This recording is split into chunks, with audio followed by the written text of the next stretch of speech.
জীবনের কোনো ক্ষেত্রে হতাশ হওয়ার কোনো সুযোগ নেই। আজকে পারিবারিক ভাঙন বলেন, ব্যক্তি পর্যায়ের আত্মিক ধ্বংসই বলেন, সমাজের বিপর্যয় বলেন, যাই বলেন, পিছনে একটা বড় কারণ আছে। সেটা হলো আল্লাহ থেকে দূরে থাকা মানুষ, আল্লাহ থেকে হতাশ হয়ে যাওয়া। আর এই কাজটা শয়তান করিয়েছে মানুষকে আল্লাহ থেকে দূরে সরানোর জন্য। কিন্তু আল্লাহ রাব্বুল আলামিনের কাছে কেউ যদি যেতে চায়, মন থেকে যদি আল্লাহকে একটাবারও ডাকে, আল্লাহ পাক এক ডাকের মাধ্যমেও তার গুনাহ মাফ করতে পারে। দুজন ব্যক্তির ঘটনা পড়লাম। একজন ব্যক্তি প্রচণ্ড রকম আবেদ, প্রচুর ইবাদত করে। আপনারা জানেন ইবলিসও কিন্তু আবেদ ছিল, ইবলিস কিন্তু প্রচুর ইবাদত করেছে। এখন ওই ব্যক্তির একজন বন্ধু ছিল, এটা বানু ইসরাঈলের ঘটনা। তো সেই বন্ধু পাপী ছিল, বিভিন্ন কবিরা গুনাহ করতো।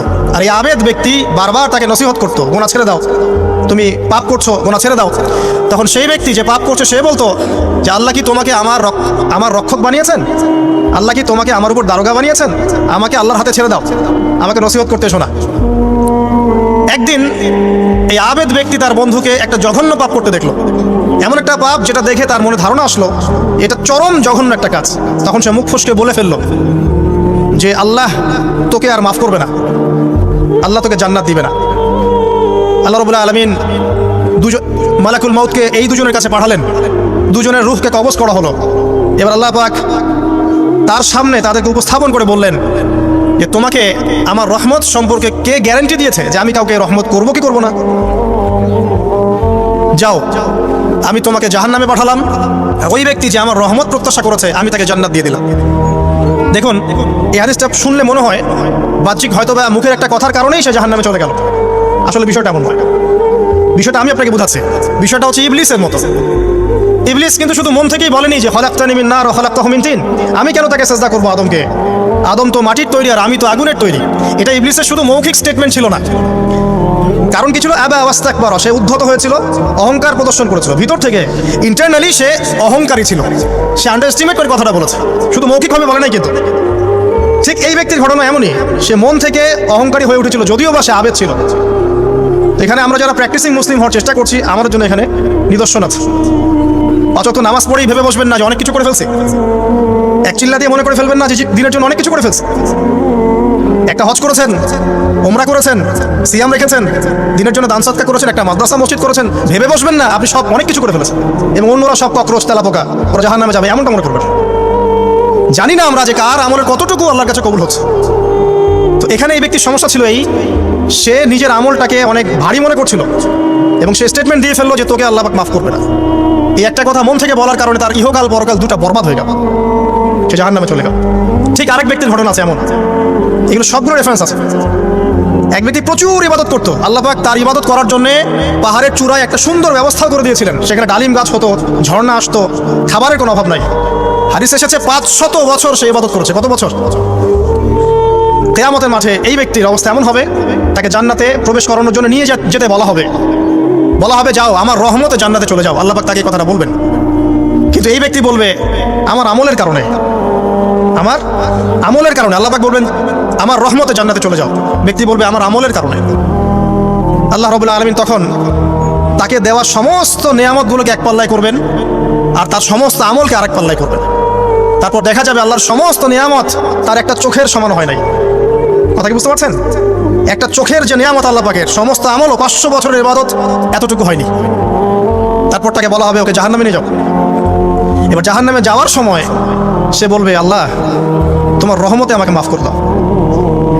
তখন আল্লাহ পাক তাকে আবার ডেকে নিয়ে আসবে, বলবেন যে তোমাকে যে আমি ইবাদত করার জায়গা করে দিয়েছিলাম, এটা কি তুমি নিজে করেছো না আমি করেছি? সে বলবে আপনি করেছেন। তোমাকে যে আমি সৃষ্টি করেছিলাম তখন কি তুমি কোনো আমল করেছিলে?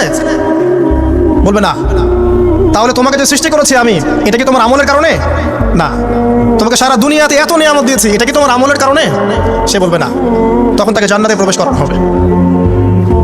কিয়ামতের মাঠে এমন অনেক ঘটনা ঘটবে যেটা আমাদের চিন্তার বাইরে।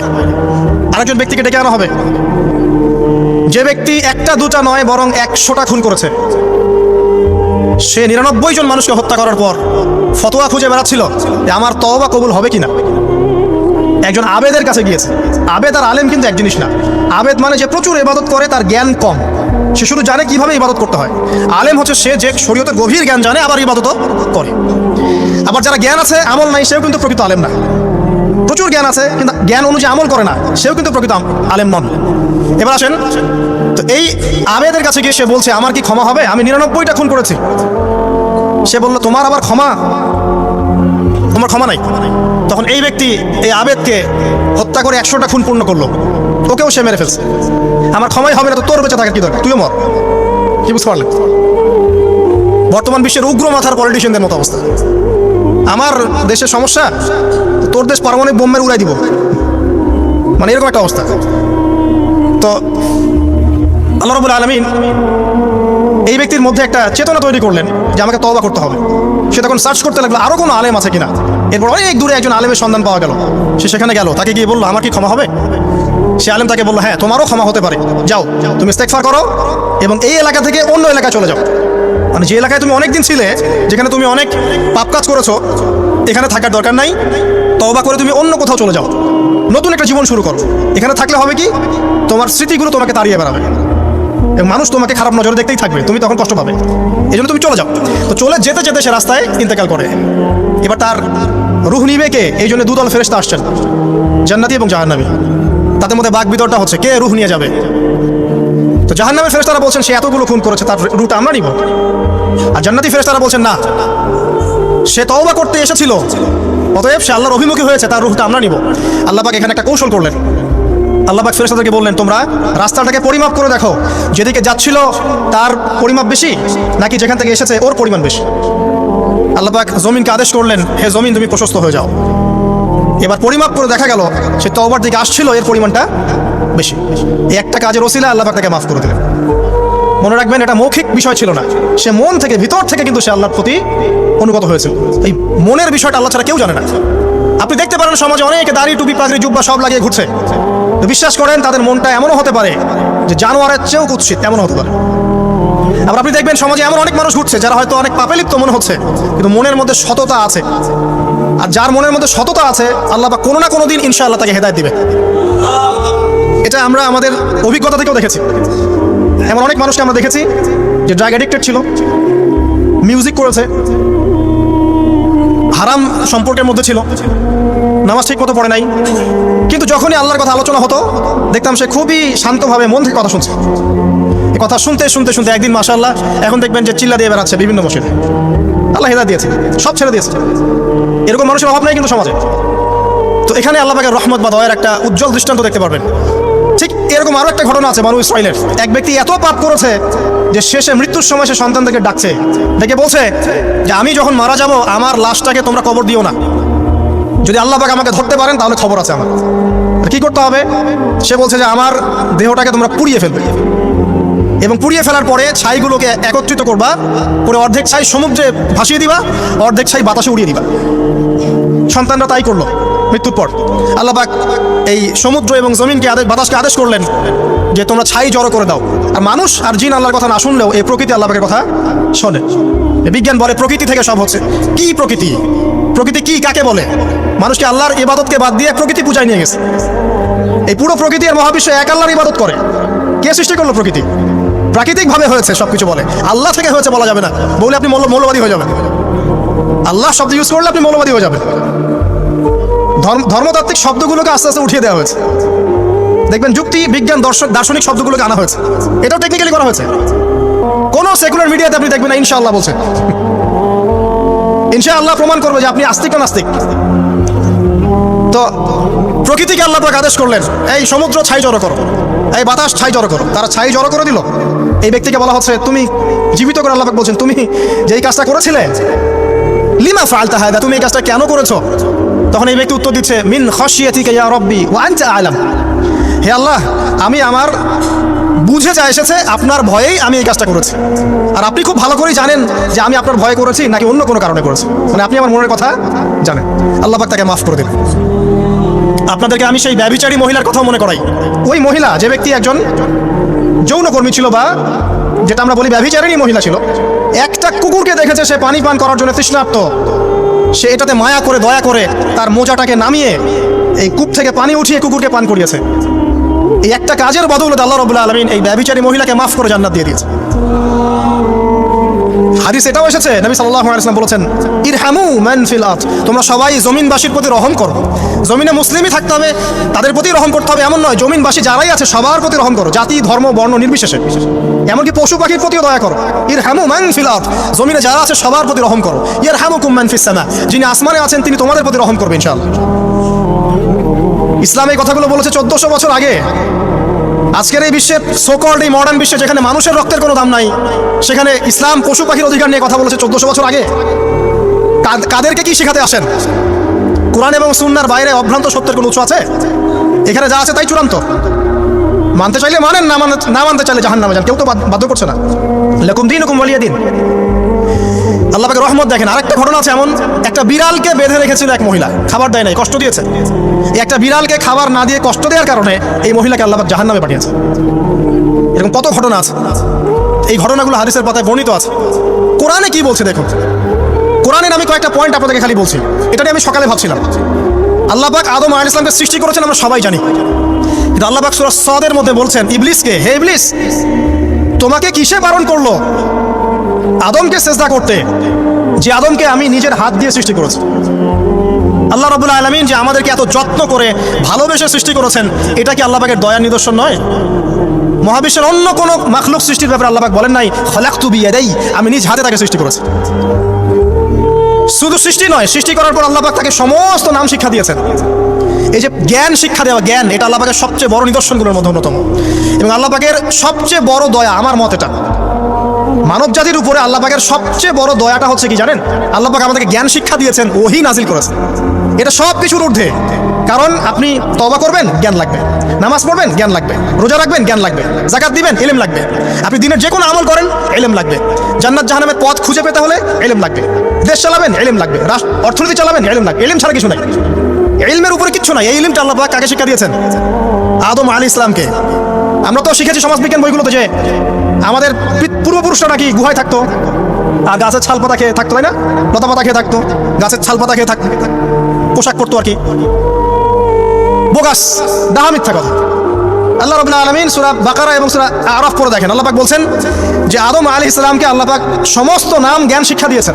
মহাবিশ্বের যে প্রয়োজনীয় জ্ঞানগুলো আছে সেগুলো আল্লাহ পাক আদমকে শিখিয়েছেন আলাইহিস সালাম। ওয়া আল্লামা আদামাল আসমাআ কুল্লাহা, আল্লাহ পাক আদমকে সমস্ত নাম শিক্ষা দিয়েছেন। আমাদের পিতা মাতারা মূর্খ ছিলেন না, তারা সৃষ্টি থেকেই জ্ঞানী ছিলেন। আদম আলাইহিস সালামের পারমাণবিক বোম বানানোর কোনো প্রয়োজন ছিল না, ছিল? বানান নাই। আপনার মধ্যে এই জ্ঞানটা আসছে কিভাবে? বাই ডিএনএ আপনি জ্ঞান পাচ্ছেন, কারণ আমরা আদম সন্তান। অনেক জ্ঞান আমাদের ভিতরেই আছে, এগুলো চর্চার মধ্য দিয়ে, গবেষণার মধ্য দিয়ে প্রস্ফুটিত হয় মাত্র। জ্ঞান ভিতরে আছে আমাদের পিতাকে জ্ঞানী করে পাঠানো হয়েছে। এই জ্ঞান শিক্ষা দেওয়াটা হচ্ছে আল্লাহ পাকের সবচেয়ে বড় দয়াগুলোর মধ্যে একটা, রহম করেছেন। শুধু তাই নয়, আদম আলাইহিস সালামকে এমন জ্ঞান শিক্ষা দিয়েছেন যে জ্ঞান ফেরেশতারা পর্যন্ত জানতো না। এটা কি দয়া নয়? এটা কি আদম সন্তানের প্রতি ভালোবাসা নয়? তারপরে সেজদা করিয়েছেন। মহাবিশ্বে অন্য কাউকে কি সেজদা করানো হয়েছে? কোরআনে কি এমন কোনো দলিল আছে যে আদম আলাইহিস সালাম ছাড়া অন্য কাউকে সব ফেরেশতারা সেজদা করেছেন? আছে? তাহলে এই যে সম্মান দেয় আল্লাহর পক্ষ থেকে, সম্মান কিসের ভিত্তিতে? সম্মান শারীরিক ক্ষমতার ভিত্তিতে? সম্মানটা কি কারণে? জ্ঞানের কারণে, ইলমের কারণে, জ্ঞানের কারণে সম্মান। এই সম্মান দেওয়াটা কি আল্লাহ পাকের রহমত এবং দয়া নিদর্শন নয়? অতএব সম্মান পেতে হলে, আল্লাহর রহমত পেতে হলে সেই জ্ঞানের চর্চায় আবার ফিরে আসতে হবে। আপনি যদি আজও সেই ওহির জ্ঞানের চর্চা করেন, আল্লাহ পাক এই পৃথিবীবাসীর বুকের মধ্যে আপনার জন্য সম্মান পয়দা করে দিবেন ইনশাআল্লাহ। দেখেন, ওই সেই জ্ঞানী যদি আপনি এখনো চর্চা করেন, আজও আপনি সম্মানিত হবেন ইনশাআল্লাহ। ব্যক্তি চর্চা করলে ব্যক্তি সম্মানিত হবে, একটা পরিবার চর্চা করলে ওই পরিবার সম্মানিত হবে, একটা সমাজ যদি চর্চা করে সেই ওহির জ্ঞানে, ওই সমাজ সম্মানিত হবে। একটা দেশে যদি আপনি ওই ওহিভিত্তিক জ্ঞান ছড়িয়ে দেন, পুরো দেশকে আল্লাহ পাক সম্মানিত করবেন ইনশাআল্লাহ, পুরো জাতিকে সম্মানিত করবেন ইনশাআল্লাহ। আরও সামনে যান, এই যে আদম এবং হাওয়া আলাইহিস সালাম গাছের কাছে চলে গেলেন, ফল খেয়ে ফেললেন, কারণ আমরা আদম সন্তান, ভুল করি। আল্লাহ পাকের সাথেই বহিষ্কার করে দিয়েছেন? না, আল্লাহ পাক তওবা করার জন্য কালিমা শিখিয়ে দিয়েছেন। সুবহানাল্লাহ, তাদের কালিমা জানা ছিল না। আল্লাহ পাক বলছেন ফাতালাক্কা আদম মির রাব্বিহি কালিমাত, আল্লাহ পাকের কাছ থেকে আদম আলাইহিস সালাম কিছু বাক্য শিখে নিলেন, যেই বাক্য দিয়ে ফাতাবা আলাই, সে আল্লাহর কাছে তওবা করলো। কোন সেই বাক্য? সূরা আরাফে আছে, রব্বানা যালামনা আনফুসানা ওয়া ইল্লাম তাগফির লানা ওয়া তারহামনা লানাকুনান্না মিনাল খাসিরিন। এই দোয়া কে শিখিয়ে দিয়েছে? আল্লাহ। এই তওবার বাক্য যে শিখিয়ে দেয়, এটা কি দয়ার পরিচয় নয়? আমরা আল্লাহর কাছে ফিরে যাব, তওবা করবো, ইস্তেগফার করবো, এই জ্ঞানটা শিখিয়ে দেওয়া কি আল্লাহ পাকের দয়ার পরিচয় নয়? তাহলে আমরা কিভাবে ক্ষমা চাইতাম? কিভাবে ক্ষমা চাইলে আল্লাহ পাক সমস্ত গুনাহ মাফ করবেন, এই পদ্ধতিগুলো বলে দেওয়া কি আল্লাহ পাকের দয়ার পরিচয় নয়? তারপর সামনে যান, পৃথিবীতে নামিয়ে দিয়ে আল্লাহ পাক ক্ষান্ত হয়ে যাননি। আল্লাহ রাব্বুল আলামিন আসমান থেকে হেদায়েতের গ্রন্থ পাঠিয়েছেন, বলেছেন এই গ্রন্থের মধ্যে যা আছে মেনে চললে তোমরা আবার জান্নাতে ফিরে আসবে ইনশাআল্লাহ। আল্লাহ পাক আদম এবং হাওয়া আলাইহিস সালাম এবং আদম সন্তান সবাইকেই সৃষ্টি করেছেন, উদ্দেশ্য হচ্ছে আল্লাহ পাক আমাদেরকে জান্নাত দিতে চান। আল্লাহ পাক চান যে আমরা যেন জান্নাতে যাই। যদি আমরা জান্নাতে যেতে না পারি পরকালে, একটা কারণে যেতে পারবো না, অনলি একটা কারণ, সেটা হলো আমাদের নিজের দোষে। একটা কারণ, যারা জাহান্নামে যাবে মানুষ এবং জিনদের মধ্যে, নিঃসন্দেহে মহাবিশ্বে তারা ছাড়া জাহান্নামে যাওয়ার উপযুক্ত কেউ ছিল না। ও জাহান্নামে যাওয়ার উপযুক্ত ছিল বলেই আল্লাহ পাক তাকে জাহান্নামে পাঠাবেন। আর যারাই জান্নাতে যাবে প্রত্যেকেই শুধু আমলের বদৌলতে যাবে না, বরং আল্লাহ পাকের রহমতেই যাবে। কেউই তার আমল দিয়ে জান্নাতে যেতে পারবে না। নবী সাল্লাল্লাহু আলাইহি ওয়াসাল্লাম এমন ভাষ্য বলছেন, ইল্লা আনা, আমিও না, ইল্লা বিরহমাতিল্লাহ, আমিও নয়, তবে আল্লাহ পাকের দয়া আমাকে ঘিরে ধরবে, আল্লাহ পাকের রহমত যাদের উপরে বর্ষিত হবে তারাই জান্নাতে যাবে ইনশাআল্লাহ। কি আমল দিয়ে যেতে পারবে না। যত আমলই করি বলা যাবে না আমলের বদৌলতে জান্নাতে যেতে পারবো। আল্লাহ পাক দয়া না করলে হবে না। আল্লাহ পাক চান যে আদম সন্তান যেন জান্নাতেই যায়। এই কারণেই সৃষ্টি করা, এই কারণেই আপনার ওহীভিত্তিক গ্রন্থগুলো পাঠানো, এই কারণে নবী রাসূল পাঠানো, আলেম ওলামা সৃষ্টি করা, মানুষকে সতর্ক করা, হায়াত দেয়া, বারংবার জীবনে চলতে ফিরতে আপনাকে অ্যালার্ম করা হয়, আল্লাহর পথে ফিরে আসেন, আল্লাহর পথে ফিরে আসেন। অ্যালার্ম করা হয় না? বিপদ দিয়ে আপনাকে অ্যালার্ম করা হয় আল্লাহর পক্ষ থেকে। আপনি চলতে পথে হোঁচট খান, আল্লাহ আপনাকে অ্যালার্ম দেন, ফিরে আসো। চলছেন বিপথে, আল্লাহ পাকে অ্যালার্ম দেন, ফিরে আসো। আল্লাহ পাকের পক্ষ থেকে কিন্তু এগুলো আসে। অদ্ভুত একটা হাদিস বললাম, অদ্ভুত বলতে বলছি অ্যামেজিং হাদিস, যে একজন সাহাবী বলছেন, সালমান রাদিয়াল্লাহু আনহু, তিনি বলছেন যে যখন মুমিনের উপর বিপদ আপদ বালা মুসিবত আসে, তখন মুমিনের এই বিপদ আপদ বালা মুসিবত রোগ শোকের বদৌলতে আল্লাহ পাক তার গুনাহগুলোকে মাফ করে দেন এবং তার মর্যাদাকে বাড়িয়ে দেন এবং সে আল্লাহর দিকে ফিরে আসার অনুশোচনা করার সুযোগ পায়। আর যখন কাফের মুশরিক বা ফাসিক মানুষকে এইসব রোগ ব্যাধি, বিপদ আপদ বালা মুসিবত ঘিরে ধরে, তার দৃষ্টান্ত সেই উটের ন্যায় যে উটটাকে তার মালিক বেঁধে রেখেছে, এরপর ছেড়ে দিয়েছে। সেই উটটা বুঝতেও পারলো না কেন তার মালিক তাকে বেঁধে রাখলো আর কেনই বা তাকে ছেড়ে দিল। কথাটা কি বুঝতে পারছেন? যারা আল্লাহ দ্রোহী, তাদের উপর যখন বিপদ আপদ বালা মুসিবত আসতে থাকে, তারা বুঝে না যে কি জন্য আসলো আর কেন চলে গেল। কিন্তু মুমিন ব্যক্তি যারা মুসলিম, আল্লাহর অনুগত, তাদের বিষয়টা হচ্ছে এমন বিপদ আপদ বালা মুসিবত রোগ ব্যাধি তাদেরকে আল্লাহর দিকে ফিরিয়ে নিয়ে আসবে ইনশাআল্লাহ। দেখুন, এই যে পৃথিবীতে নামিয়ে দেয়া, এরপর আল্লাহর পক্ষ থেকে ঐশী গ্রন্থগুলো পাঠানো, নবী রাসূল পাঠানো, আলেম ওলামা পাঠানো, আপনাকে হায়াত দেয়া, আপনাকে রিজিক দেয়া, এই শ্বাস নেওয়ার ক্ষমতা দেয়া, আপনাকে জ্ঞান বুদ্ধি দেয়া, বিবেক দেয়া। এই যে একটু আগে তেলাওয়াত করলো শুরুর আগে নবী মুসা আলাইহিস সালামের ঘটনা, বনু ইসরাইল একটার পর একটা অবাধ্যতা করেই গেছে। আল্লাহ পাক তারপরেও তাদের কাছে নবী পাঠিয়েছেন, নবী মুসাকে পাঠিয়েছেন। ফিরআউনের মতো জালেম শাসকের হাত থেকে বনু ইসরাইলকে আল্লাহ পাক উদ্ধার করেছেন। এটা কি দয়ার পরিচয় নয়? নবী মুসা আলাইহিস সালাম গাছের নিচে বসে আছেন, খাবার নাই, বাসস্থান নাই, কিছু নাই, বরং তার গায়ে একটা অপবাদ দেওয়া হয়েছে যে তিনি নাকি একজন মানুষকে খুন করেছেন, অথচ তার ইন্টেনশন সেটা ছিল না। তিনি একটা ঘুষি দিয়েছেন লড়াই থামানোর জন্য, ওই এক ঘুষিতেই সেই ব্যক্তি ডেড। এবার তিনি গাছের নিচে বসে দোয়া করছেন, রব্বি ইন্নী লিমা আনজালতা ইলাইয়া মিন খাইরিন ফাকির, আল্লাহ আমি নিঃস্ব অসহায় হয়ে এখানে বসে আছি, তুমি আমার উপর তোমার যে রহমত পাঠাবে আমি তার ভিখারি হয়ে বসে আছি। দোয়া করার সাথে সাথেই ওই শুআয়ব আলাইহিস সালামের মেয়ে হেঁটে হেঁটে চলে আসলো। তিনি স্ত্রী পেলেন, তিনি শ্বশুর পেলেন, একজন নবী পরিবার পেলেন, বাসস্থান পেলেন, চাকরি পর্যন্ত পেলেন। 8 বছর তিনি রাখালি করেছেন শুআয়ব আলাইহিস সালামের ফার্মের মধ্যে।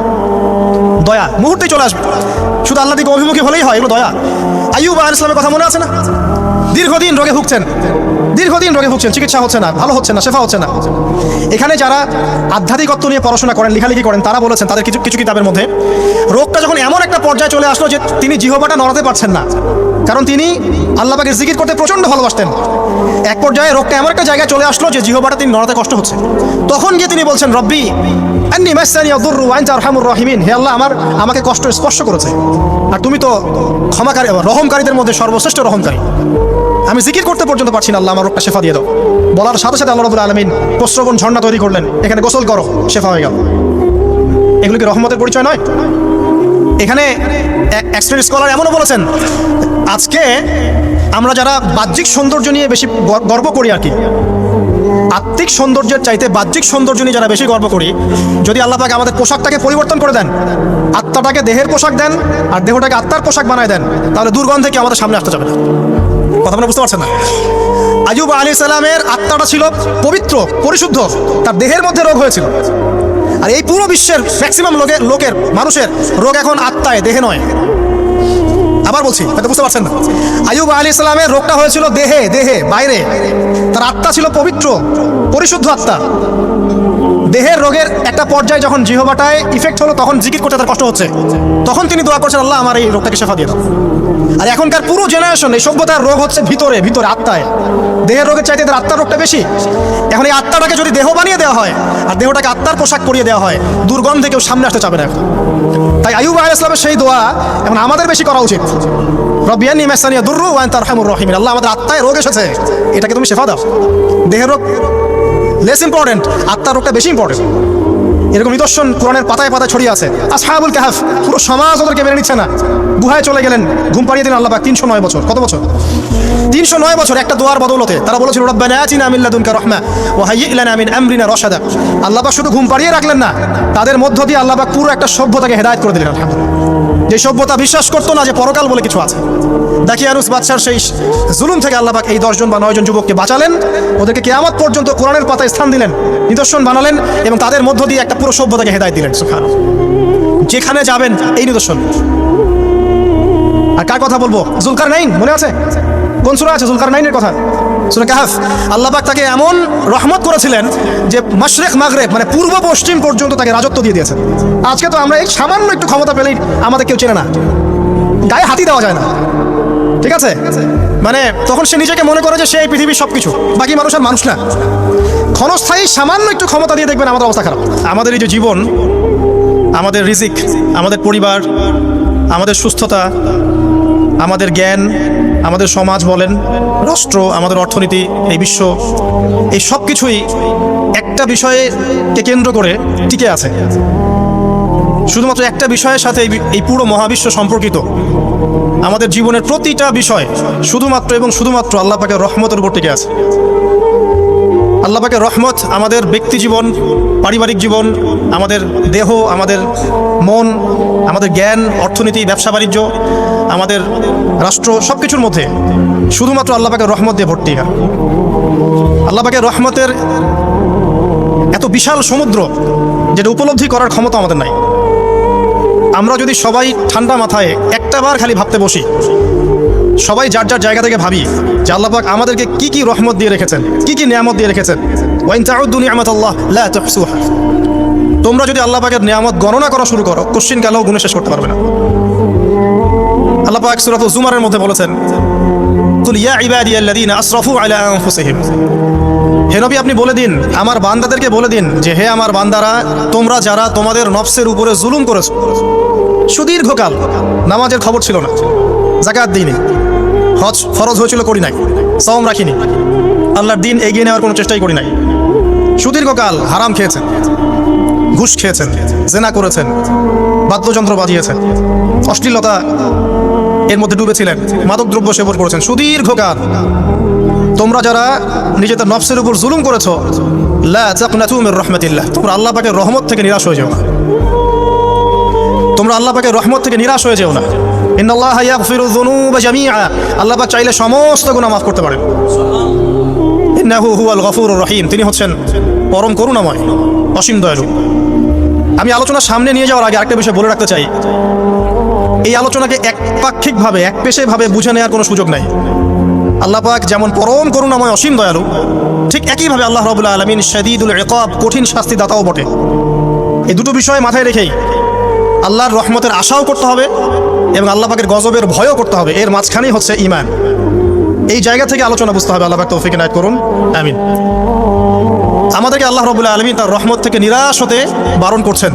যে যত পাপ করেছে জীবনে, যদি একটা বার কেউ যদি আল্লাহ পাককে মন থেকে ডাকে, চোখ দিয়ে ঝরঝর করে পানি পড়ে, আল্লাহ পাককে বলে, সেজদায় গিয়ে পড়ে আল্লাহকে বলে, রব্বিক ফিরলি, আল্লাহ আমাকে মাফ করে দাও, তার মনের মধ্যে যদি সততা থাকে, মন থেকে যদি সেই কথাটা বলে থাকে, আল্লাহ পাক শুধু তাকে ক্ষমাই করবেন না, তার সমস্ত গুনাহগুলোকে আল্লাহ নেকি দিয়ে পরিবর্তন করে দেবেন। একটা হাদিস পড়ছিলাম, নবী করিম সাল্লাল্লাহু আলাইহি ওয়াসাল্লাম তিনি বলছেন যে লাম্মা কাদাল্লাহুল খালক, যখন আল্লাহ রাব্বুল আলামিন এই মহাবিশ্ব সৃষ্টি করেন, তখন আল্লাহ রাব্বুল আলামিন কাতাবা কিতাবান, একটা কিতাব লিখেছেন। একটা কিতাব আছে আল্লাহর কাছে, কাতাবা কিতাবান ফাহুয়া ইনদাহু ফাওকাল আরশ, যেই কিতাবটা আল্লাহর নিজের কাছে আছে আরশের উপরে, সেখানে আল্লাহ পাক লিখে রেখেছেন, কি লিখেছেন? ইন্না রাহমাতি সাবাকাত গদাবি। প্রতিটা ক্ষেত্রেই আমার রহমত, আমার দয়া, আমার করুণা আমার গজবকে পরাজিত করেছে। মানে আল্লাহ রাব্বুল আলামিনের গজব এর উপরে আল্লাহ পাকের রহমত অবস্থান করছে।